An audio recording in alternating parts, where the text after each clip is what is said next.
Hey y'all, hope you're doing good today. So I wanted to share some thoughts. I'm at a different location.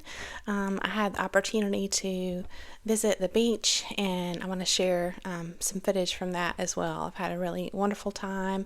It's been very healing for me, always is. It's just, I wonder if you have the same experience, if you place yourself in the middle of an environment that is full of nature.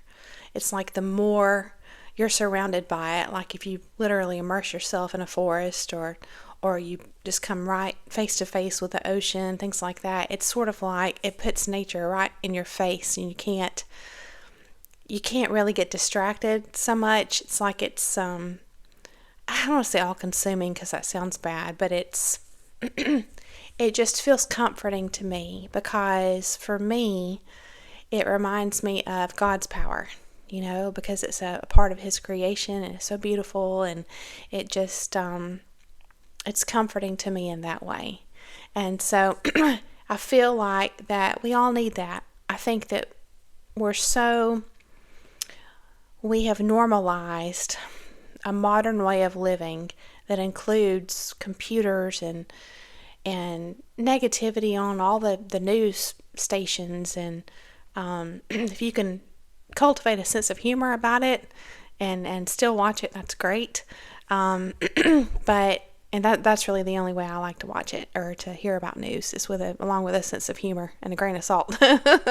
But just also all the computers and everything is just electronic and robotic, and everything in our lives so structured, and so just to immerse yourself in nature is the total opposite of that. And so I try to do that when I can, long story short. So that's what I'm doing. And just a very short little trip. But again, I wanted to share some thoughts in my mind. And I started out writing a lot of notes. I can't even remember now if it was last night or the night before. I think it was sometime yesterday maybe. But I have several pages of notes, and at some point I just felt prompted to abandon the notes.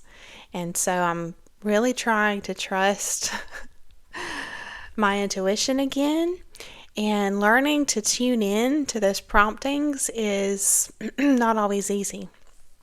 It's sort of like when you find a new channel. Excuse me. I don't have a cold anymore, thank goodness. I'm well, but apparently I have some allergies or something going on. Take a sip of my tea here. Excuse me.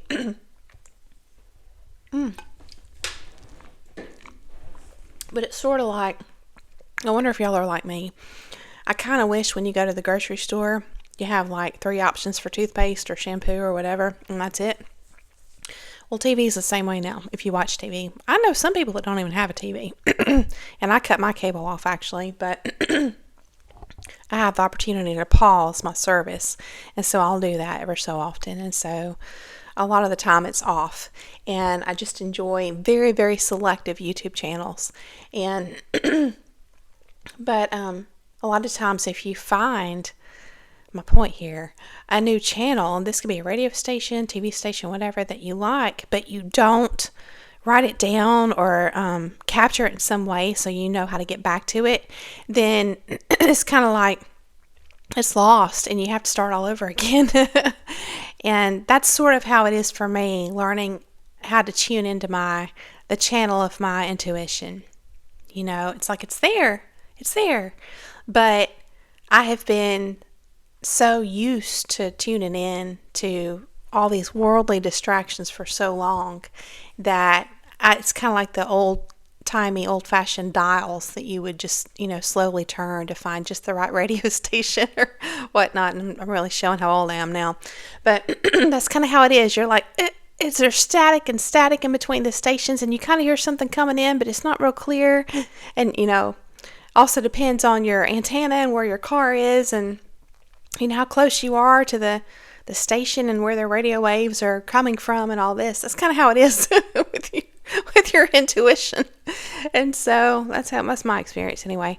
But when you come to a place that is just mostly largely nature, I find that it helps because the static part right, just sort of dissipates, you know, and and that's wonderful. And so I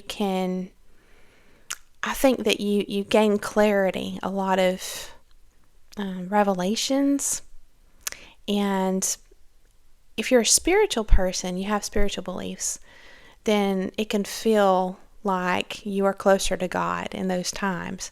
And you can also experience some really revelatory and beautiful and very, how do I want to say, very personal moments, with God, especially in an environment like that, I find. And so that's what I like to do. And so instead of going with my notes, what I'd like to share with you all is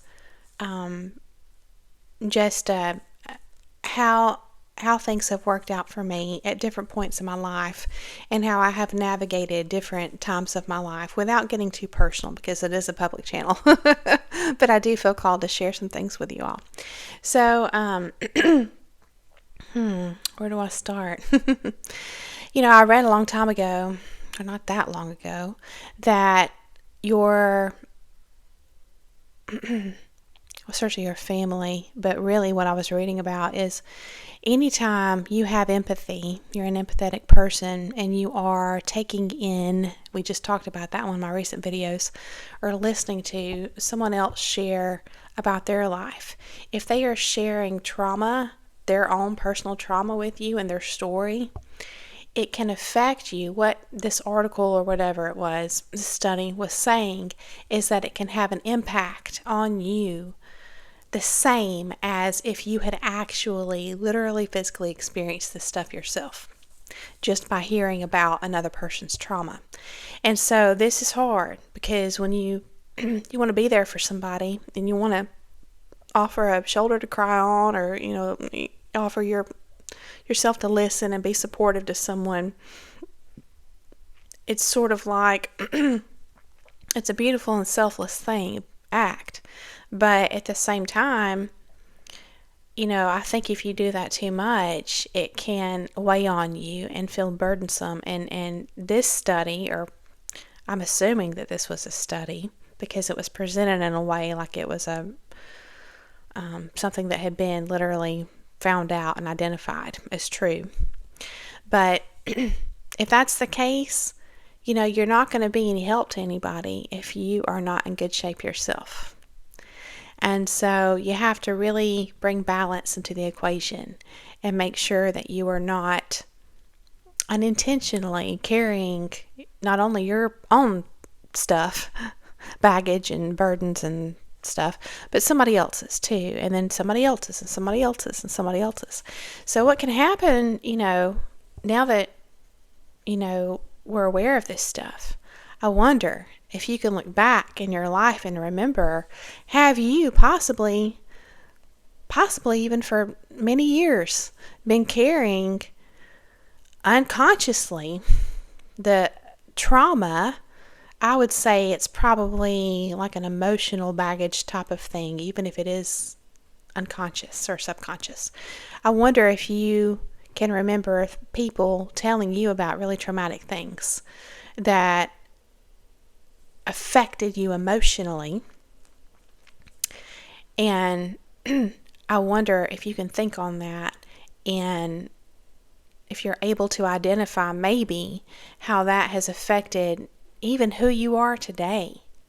Your whole perspective, the lens that you've worn, the lenses or whatever, your outlook on life, and of course your outlook and your perspective affects everything. All your decisions and how you interact with people and everything. So that's huge. And all this can be done without our conscious awareness, which is pretty wild. But, on that note, I had more to say, but I forgot. So my parents have been through some hard stuff in life. Some really, even in their childhoods and as adults and everything. And I'm thankful and grateful that they have shared what they have with me, because I think that it's important, especially with the people closest to you, that truly are open and transparent and proactively so and honest. And it just, I think it's really important for connection, true connection. Okay, I just want to say that. But I think that we all have, I've heard of people talking about ancestral, not and sounds like I said ancestral trauma. I think that we all carry that, and I think that it's possible, even, I've wondered, if this stuff, when you go through something hard, if it's almost like makes an imprint on your DNA somehow. And then when you have children, it becomes a part of their DNA, literally written like on their biological record, within their body somewhere, and it's affecting them in some way, and then on and on and on and on through the generations. So it's just something to think about, But also, if you literally hear of trauma and then it's sitting somewhere in your mind, even if you're not really thinking about it, it's always there because your mind keeps a record too, I think. So, I just want you to consider that. But the other thing I want to talk about is how things can work out really well for you sometimes. And this is hard too, because if that is shared with another person, if you share some really awesome things, then if they're going through some hard times, it can kind of feel like, I think it's human nature to compare at some level.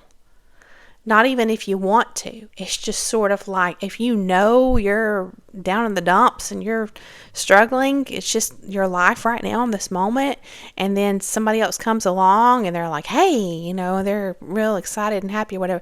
It can kind of come across to you. Here's what I mean. I'm not talking about like competition or anything. I'm talking about like, they can come across to you sometimes as sort of being inconsiderate of your situation and things like that. And on the flip side, sometimes it's us, we have something really good going on, maybe we've been invited, to something that's really important to us, or our career's really taken off, or things like that. And maybe we have someone who is struggling. And, the truth of the matter is, you can't go through your life. We have to bring, again, balance into the equation. Okay, if you're a caring person, literally compassionate, then you're just naturally not going to boast, right? You're just not going to. But it is okay to share good news too, and I think that's wonderful. And ideally, we can all celebrate one another when there is some good news and good things happen in our lives. And you can't just live your life walking on eggshells. That's important too. But I think that maybe all of this plays a part. Everything I've said up to this part might play a part into why a lot of us don't share our life stories sometimes. And it's not that you have to go into such great detail that maybe some things are private. It's just that, in the Bible it talks about, letting our light shine. And that we should do that, and that we're supposed to be there for one another. And I think it's a good thing to share what God has done in our lives. I do. But in order for that to be shared, the rock bottom places have to be shared too. It's like you have to paint the whole picture, right, to tell the story. So either way you look at it, it's like, well, if I talk about this, I don't want to inflict, secondhand trauma on this person because they're hearing these really horrible things. I also don't want them to not believe me and then try to turn around and accuse me of lying, or, make me gaslight myself and question myself, or, just so many different reasons not to share what's ultimately a good story. Okay, and so that's what I want to talk about. There's always going to be a reason. There will always be a reason. And it's not just in sharing our good news, okay, or bad news, and or the whole story to, for a good reason. It's not about that only. There will also always be reasons to not make a good change in your life, or to help someone in need, or you could just continue on. If you're into journaling, I just encourage you to maybe sit and journal on this. Okay? So, there's always going to be a reason not to. And there's a difference between being cautious, and which I talk a lot about on my channel, and being fearful. Okay? I think that some level of reasonable fear is healthy. I mean, it keeps us in check from just not having any inhibitions at all, and just literally casting our pearls, and which the Bible tells us not to do. That's another thing, right? But again, we're not supposed to hide our light. It talks all about that too. If I can find the verses, I'll drop them in the description. So again, there's a balance. And so I wanted to share a little bit of that with you all. Okay.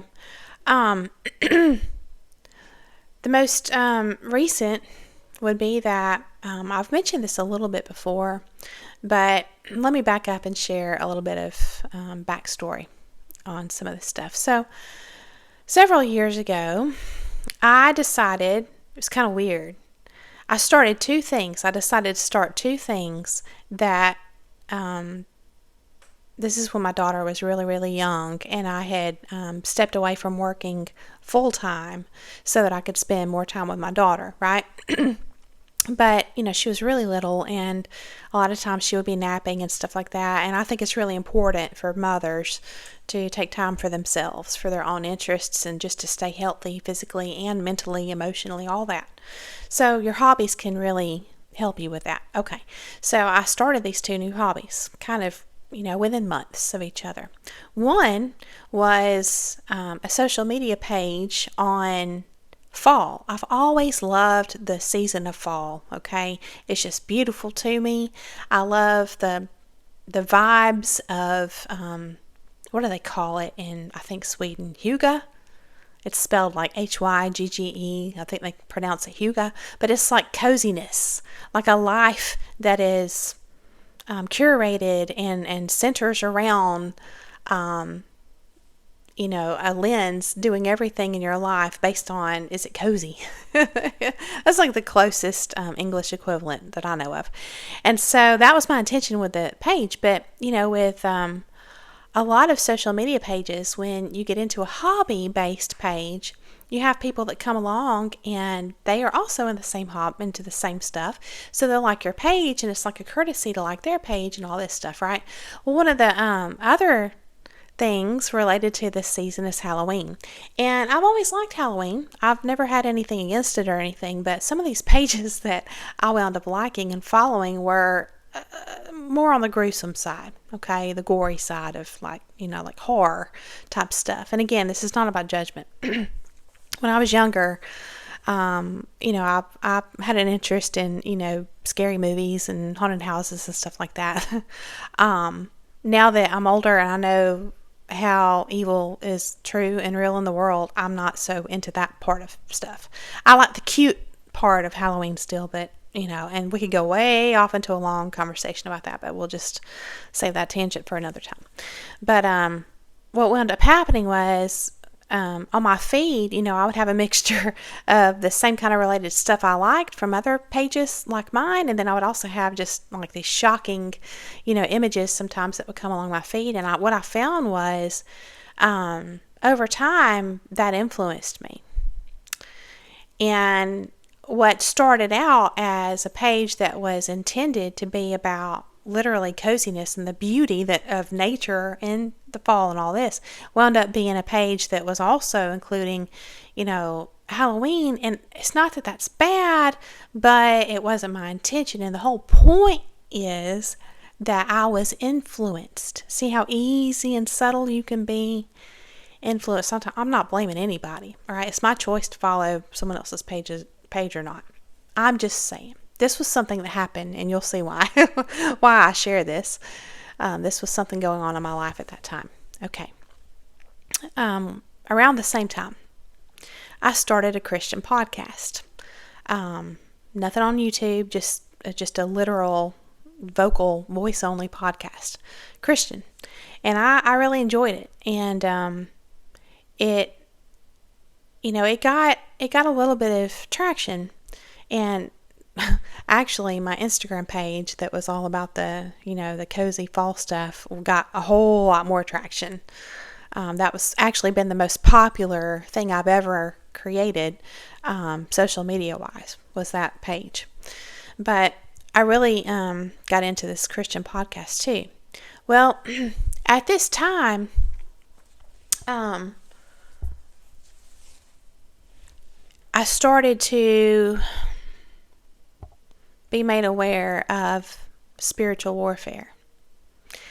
And this is where I'm not feeling called just yet to share very personal things about my life, but I still hope that this story blesses you, okay, in some way, or is interesting, gets the wheels turning, whatever it is. But it was, I went through kind of an experience. And I wasn't on drugs. I, didn't drink or anything like that. Okay. But this was also during a time when, for whatever reason, my health was going downhill. I'll just put that out there. And I'm not real sure why.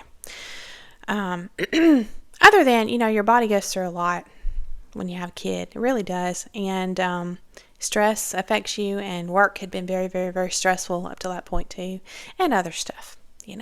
Lots of life stresses and all this. But I became aware of spiritual warfare at this time. And it was hard. I started having some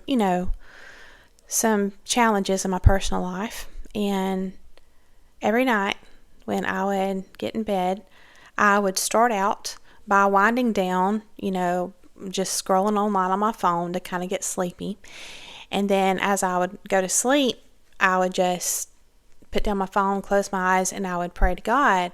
And a lot of nights during this time, my prayer would consist of 3 words. And I've shared this before. Please help me. Please help me. Because I knew something was going on, but I didn't know what in my life. Okay? I'll just share it that way. Something was going on, but I didn't know what. So I was praying, to God, please help me. And that's all I would say. And, that's really all you need. I just want to encourage you too. A lot of times people who are in the public eye, like preachers and everything, and there's a lot of great preachers. I'm not dissing on nobody or nothing like that, okay? But and I'm not saying that everyone who is very wordy with their prayers is doing it for show. I'm not saying that either. But, I just want to encourage you that you don't have to have an elaborate prayer if this is something that's new to you. The Bible even speaks on this. And again, if I can find this verse, I'll put it down in the description. I'm no scholar. But it says something about, don't do as I think the non-believers or the pretenders or whatever it's called, heathens, whatever it's referenced as in the Bible. Don't do as they do, and just be very, overly redundant and elaborate and showy with your prayers. Because he says, because they had their reward. It's like just in this whole, experience of being elaborate, they get their reward, and it could be from being seen and attention from other people. It could be feeling prideful of one's own ability to, reach back in time and, the school years and academics and just pull forth all these, impressive vocabulary terms in their prayers, and so they can just be proud of themselves and caught up in this, this prideful state in their mind, and that can be a reward or whatever. So, a prayer, God doesn't care about all that. God cares about our intentions. Now, if sometimes you feel called to have a real big, long, elaborate prayer, well, then I think that's okay if it's for the right reasons. Again, it comes down to our intentions, right? Where our heart is. Because I've done it. But your prayer can be that simple. Literally, please help me. Okay? So that's what I did. I just want to share with you all that God came through for me. And I know this for sure. And I could give you some details, but these are my pearls. And it's not that I don't want to share this with you. It's just, this is a public platform, okay? But as far as spirituality, if you're a non-spiritual person, but maybe you have some interest, let me just say this, all right? I'm not trying to convince you, first of all. I'm just sharing if you have interest, literally.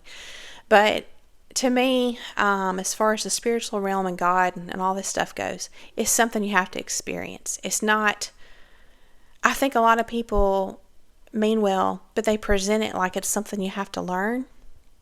But you can't treat God and this other literal spiritual realm, okay, in the same way you treat academics. You can't do it. You can't read a book and then it's like, check, check, check. And a lot of times that's a fruit that you can identify in someone that will help you determine what's really in a person's heart too. So, per my experience. But also, per my experience, what's the word? Legitimizes the spiritual realm for me is direct firsthand experience. Now, I'm all about a good debate. Could I play devil's advocate here and say, oh, well, the mind can play a lot of tricks and there's biases and yada, yada, yada, yada. Yeah, well, there's all kind of labels and terms out there for all kind of mental processes. And I mean, yeah, I could do that all day long if I could find the exact terms, and I could hang in there on either side of a debate. But when you experience something firsthand, it's not triggered by drugs or alcohol or anything like that, then, I mean, look at all the videos out there of people who have had what they call near-death experiences, right? But technically they left their body and they went and experienced, another realm. So many people have experienced stuff like this, which, by the way, it's getting dark out there now. I'm wondering if maybe we can go out there and look for some, some orbs or something really exciting, popping out of the ocean. Who knows? It's kind of like it would be kind of exciting and good news, and it could also be really bad news. So, humor. Always keep a good sense of humor, right? Yeah. But I look at you because I'm sort of not joking. But that's the thing. It's hard to deny something that you have experienced firsthand. And I personally think that God will give every person an opportunity to acknowledge an experience and have faith in one's own experience, direct experience with God or the Holy Spirit, right? I think everyone will have at some point in their life, if they have reached the age of accountability, I think that everyone, even if they never talk about it, because they may deny it immediately and forget all about it and not even be able to share it with anybody. But I personally believe everyone will have at least, if not one, if not many, many more opportunities to acknowledge the existence of there being something more. That's just me, for what it's worth. So, I had a belief. I had an established belief. My family is Christian. historically Baptist, but I really kind of don't get into all of that. I'm just more, I feel like into the personal side of things as far as a relationship with Christ, right? Okay, this is just me. But I will tell you that I did have a personal experience, and it was supernatural for me. Okay, and from there, again, remember, I was having some health issues. I didn't know what was going on. From there, a few weeks into me praying, please help me, I was playing with my daughter one day. And I realized now, I didn't realize in the moment, but I realized very shortly afterward, I was in such a state of, what's the word I want to say? Kind of like a puppet. Like I had almost no life conscious, autonomous, authoritative life force in my body at this time when I had an accident playing with my daughter. I know that's weird, but it's almost like I was just like a zombie, literally, okay? I hit my head playing with my daughter, playing hide and seek, really, really, really, really hard. But yet, it didn't hurt, okay? And I didn't pass out. There was no, cuts or anything like that. It just was very jarring. And, I got up and it kind of got my attention and everything. And I realized that's the big thing. It got my attention. Okay. See how I just said that real easy and quick? But that's the big part of all this. It got my attention. And so I realized, like, whoa, I need to pay attention to what I'm doing. Okay. Because it wasn't her. It was me. I did it. And so this concussion, here's what happened. I went home that night, and I had been given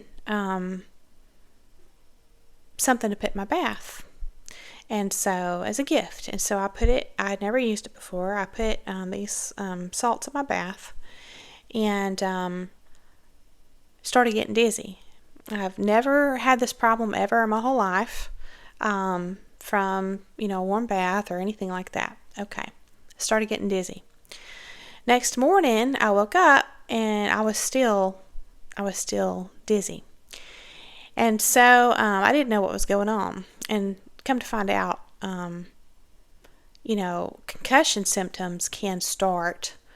They can be delayed. They can not start until 24 hours or something like that. But I didn't really know for sure if what I was experiencing was from, hitting my head. I'd forgot all about it. I hit my head. It was hard, but I was fine until that night. Okay? And so then I had this going on. And I thought, well, gosh, is this some kind of bad batch of salt? Or, is this some unrelated to both things? Or what's going on? I don't know.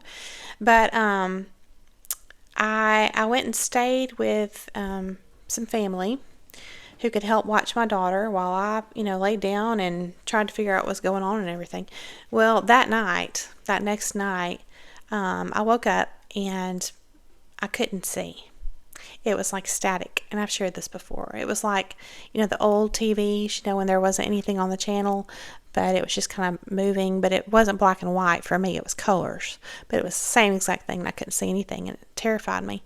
I was very sick, nauseous, and very disoriented. I couldn't walk. I rolled out of bed on my hands and knees, and I went to the bathroom, and I was very sick. And there was, bleeding, from my nose, and which I've never had in my life, and all this stuff. It was terrifying. So, it took me about 6 months to really heal, because I couldn't even drive or anything for a good 3 months, I would say, 3 to 4 months. And I could go into the details of what it's like. I had all the symptoms of a concussion, but I'm not 100% sure that that's what it was. I did go and have some other tests and things like that done. So, but let me just say this. This event in my life changed the course of my life forever. And I didn't realize it at first, but at some point I did. And I had a lot of time to lay there and to think about a lot of things. And a lot of quiet time because I couldn't even hold focus with my eyes to read a book, to look at my phone. I couldn't even, it's sort of like I couldn't even bear to listen to anything where I had to comprehend. It was the strangest experience of my life, and I hope and pray I never experience it again. But there was an experience of I had no ability to have any distractions at all for a long time. And so I had tuned into the channel of me and God, and that's it. And so that's it was an experience. I had a couple of dreams during this time that were very meaningful for me. And, a lot of people have dreams that come true. A lot of people have, what are they called? There's a term starts with a P. I'm just missing my vocabulary right now. Prophetic. A lot of people have prophetic dreams. And I've had a few. But I had a couple, during this time. And I was, as I was getting better and I was able to look at, something and write and read, which was hard for me. For a long time, I couldn't do it. All I could do is lay there with my eyes closed. Okay, for about 4 weeks. But I had to, gently start getting back into, a regular life. But as I was able, I would spend time with God journaling. But it, like I said, it got my attention. And put me on a different path. So, I'm still figuring things out. But I just want to say that I've had other times in my life where God has shown up and shown out in my life. But, I'm reminded too, there's been a couple of people mention this. I can't remember where I heard this recently, that, it's us, it's man who makes his plans, essentially. We make our plans, but God is the one who orders our steps, right? I think it might have even been Barbara Frone who talked about this, but there's been somebody else mention it too. I can't remember. But, as far as making decisions in life, I have come to a place of again, trying to find balance of surrender and tuning in to, my intuitive God channel, Holy Spirit guidance channel, and surrendering to, His will, not mine, but also doing my part, because I believe we have a part to play as well, right? It's not like things will just fall in our lap. It doesn't work that way. And I have always had a strong drive in my life to work hard, and I have achieved in my life, and I did work very, very hard. But I also understand that, even the very air we breathe through my lens is only through God's grace and mercy. We can think that we are just all that and just, making everything happen. And we may be playing a part in things, but when it comes down to it, just the air we breathe, we don't have, there's so many things that we don't have control over in this life. And so a lot of it is God's grace and mercy. Again, I could always play devil's advocate and say, well, then why doesn't God intervene in certain things and all that? But I think that people who respond to you in a way when you have a story to share, which is what this whole thing is about. I'm reaching my typical 40 minutes here, so let me wrap it up. I think that you won't always have an answer for everyone if they respond to you in a way that is challenging to you, okay? But I think that God will have an answer for them. You won't always have an answer for them, but God will. Sometimes that answer will come through you, and it'll surprise you even in the moment. I've had that happen. Sometimes you might fumble around and not know what to say and walk away from it and just, look back on it and regret that you didn't say X, Y, Z or whatever. But I trust that it's sort of like, there's another verse that says, whatsoever you do, do it with all your heart, as unto God, right? It's sort of like that. I think that when we bring our best, which is our part, that's our part, okay? And it's not always easy, you know that, but when we bring our best, it talks about, we'll reap a harvest if we faint, if we don't faint, if we faint not, right? We will reap the harvest. Well, what is that?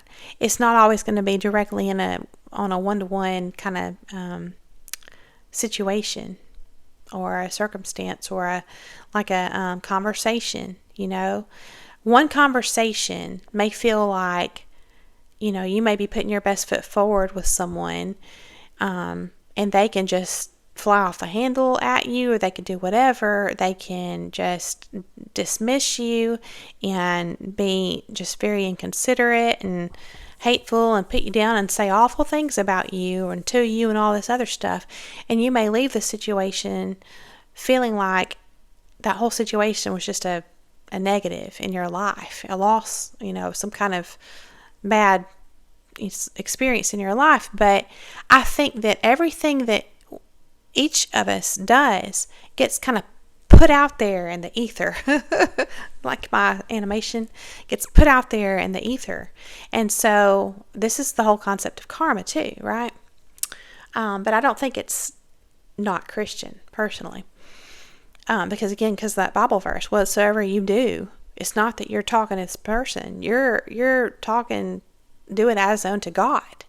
It's kind of like you're making a good deposit into the bank of higher power, and call it whatever you want, whatever label, whatever. Labels are just there for us to argue about, in my opinion, just to give us a reason to debate. I think a lot of times we actually feel the same way about things. I really do. But we're just arguing over semantics. It's just, I think that's what you call it, just terms and labels and stuff. It's just, academics it's great for that. But you're just making a deposit, and whether this person takes your good efforts to heart or not is really kind of, in the grand scheme of things, from an expanded point of view, it's sort of irrelevant, okay? Because you're putting it out here, and then it's up to this other person too, right? So I hope this is encouraging to you, that when you have goodness, when your cup is full, we all go through different seasons. Lord, I know firsthand. But when your cup is full, and it can change any moment, I know this too. But if you want to do some goodness in the world, please don't let the dark side, I feel like we're in Star Wars now. Please don't let the dark side discourage you. Because there will always be There will always be a challenge. There will always be a reason to quit. There will always be a reason to doubt yourself. There will always be something there, okay? Attempting to serve as a block or something to stop your efforts. So, and a lot of times it works. But I just wanted to bring this to your attention to encourage you that, and don't beat yourself up too if it does affect you for a while. Just kind of, work it out the best way you know how, reflect on it. I always try again that expanded mindset. It helps so much. But it's just kind of visualize yourself. I'm a visual person. Just sort of visualize yourself stepping around it. It's still there, but you don't have to just let it halt you. Just kind of, and you just keep on your path, okay? Because a lot of people, when this comes up in their face and they're going along their path, they're just going to turn and go this way. See? And I think that's what the devil wants. I do. So just and keep on going. So I hope this has been encouraging. I hope it got the wheels turning for you. And I have a whole lot more I could share. But again, we're already like at 46 minutes now. But if you listened this whole time, thank you. I appreciate you. I'm grateful for you. And I just hope that you have a wonderful day. And I will see you again very soon. Okay, y'all. Got a little family enjoying a bonfire out there. So if we see something, they're going to see it too. Just got either some really bright stars or satellites or something up here, especially that one there.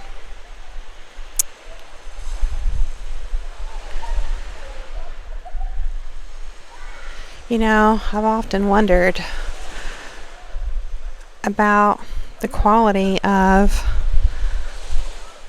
the videos and pictures on our phones. It's kind of like they say that they are high resolution, but the truth is the old film cameras, they just seem to be a lot more sharper and clearer in my experience. Anyway, nothing yet. If I discover something, I'll pop it at the end of this video.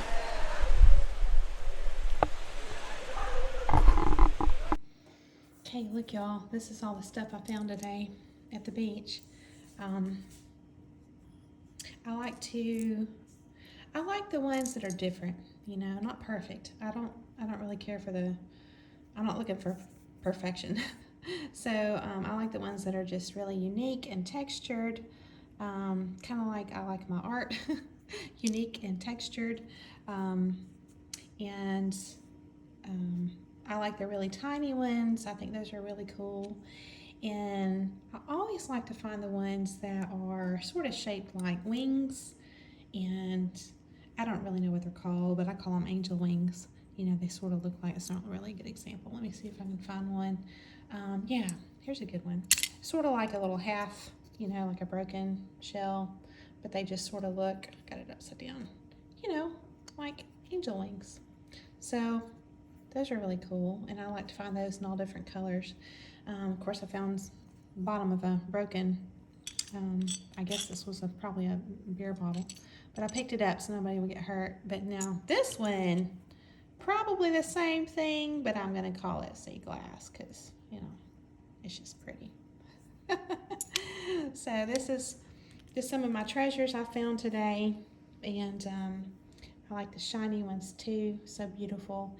And I like to just really enjoy all of God's creation and attempting to paint it as well is always, a good mixture of being very frustrating and also fun. So